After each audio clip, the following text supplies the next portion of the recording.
only unbeaten side in European competition. But, again, their top 8 spot in the league phase confirmed only in that last game week. They saw Sociedad, Lyon just, and then Athletic Club. So a 6th all-English final in Europe. Half of those involving Spurs now. So how are the fans feeling? We've got Tottenham fan Chris Cowlin from the Spurs Chat podcast and Manchester United fan Jay Motti from the Stretford Paddock fan channel with us now. Chris, you kick us off then. Who's more nervous? Hey, Michael, good morning to you. Who's more nervous? Well, we've beaten Manchester United 3 times this season, so we've got to go into this final feeling confident. But, you know, Spurs have been a completely different side in the Europa League. I know it's been a very frustrating season in the Premier League, but, you know, we've got to go into this final now with confidence that we're going to lift the trophy in 12 days' time because, you know, we have had so many injury issues, but, you know, in the Europa League, we've been a completely different side. Jay? Yeah, I'm a little bit worried, obviously, about the fact that Spurs have beaten us 3 times this season. But I heard one of you callers earlier saying that it'd be very Spursy to beat United 3 times in a season and then lose to them in a final. And I think that, as Chris has said as well, Manchester United, we're the same in Europe. We're a different team than we are in the Premier League. In the Premier League, we've been terrible. In Europe, we've been much, much better. And I don't know, after that Lyon game, the way we came back from it to win in extra time to get those 3 late goals, it did feel like there was something happening there. And yeah, I do have a feeling that Manchester United can go all the way and win this trophy. I really do. Chris, does Spurs' injury, I mean, we talked about Spurs' injury list all season, but do their injuries concern you right now? Maddison, Bergvall out, Son's still not fully fit?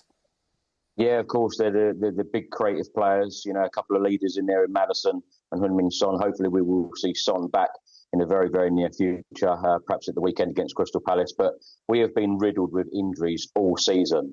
Yes, it has been dismal in the Premier League, but, you know, Ange Postecoglou has found a way to win, you know, these Europa League games. But, you know, I think we've probably had a record amount of injuries in a Premier League campaign. It has just been incredibly bad and really, really unlucky. You know, some of these injuries have been done in training, you know, some in games. It's just been very, very frustrating. But, you know, it is about leaders now. And, you know, looking ahead to this final, it is about these players grabbing an opportunity.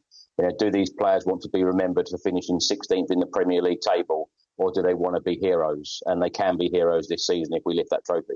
And Jay, I guess by contrast, Manchester United's injury problems seem to be easing a little bit, as exemplified by the substitutions that Ruben Amorim could make last night and change the game. So does that give you a little bit more confidence? Yeah, it does, definitely. I mean, you heard Ruben Amorim talking then about Ahmad, for example. I'm a big fan of Ahmad. He's been a fantastic player for us this season, but we've missed him when he's not been available. And he has missed quite a few games for injury. And we saw against Spurs in the season the sort of problems he caused them when he did play in the Carabao Cup.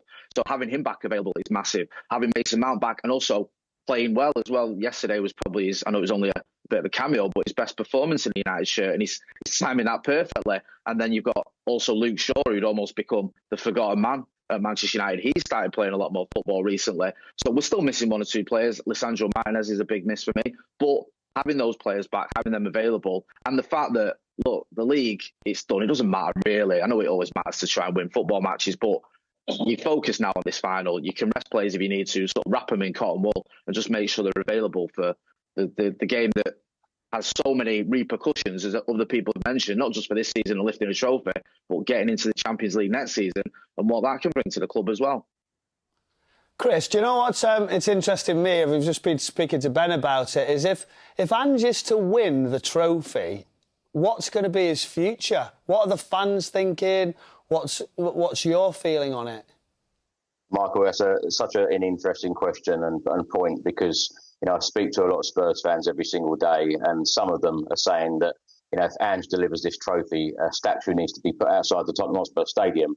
But the majority, and I feel like over, you know, recent weeks and months, although we've had this great run to the Europa League final in league games and performances, he's probably lost a lot of confidence in a lot of fans. So it's going to be a very, very interesting one.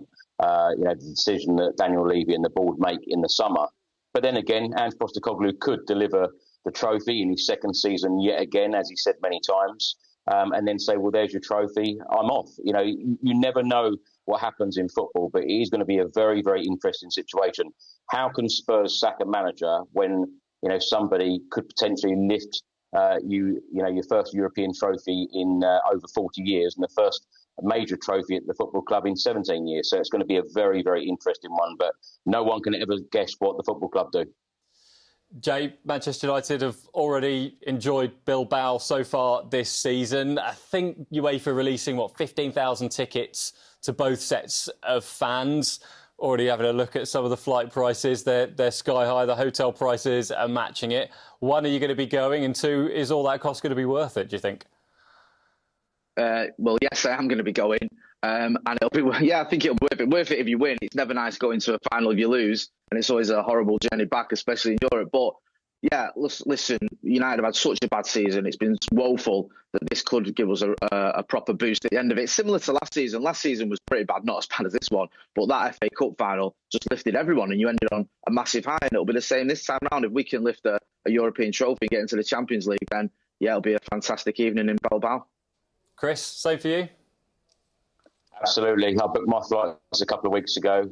As soon as we beat Frankfurt in the quarterfinals, I had my flight booked and managed to get a good price on the accommodation. Very brave, Chris. That is booking them early. I felt confident. I tell you, as I said, we're a different team in the Europa League, and I have full confidence that this is going to be our year. In the last 10 years, I've been to 5 finals, 2 with England and 3 with Spurs, and we've lost all of them. Harry Kane has played in all of them, by the way. And of course, Harry Kane has won his first trophy this season as a professional footballer. So hopefully Spurs can lift this trophy, and 2025 will be a good year for him and Tottenham. Wishing you both the best of luck in Bilbao. Chris, Jay, thanks for joining us on the Football News Show.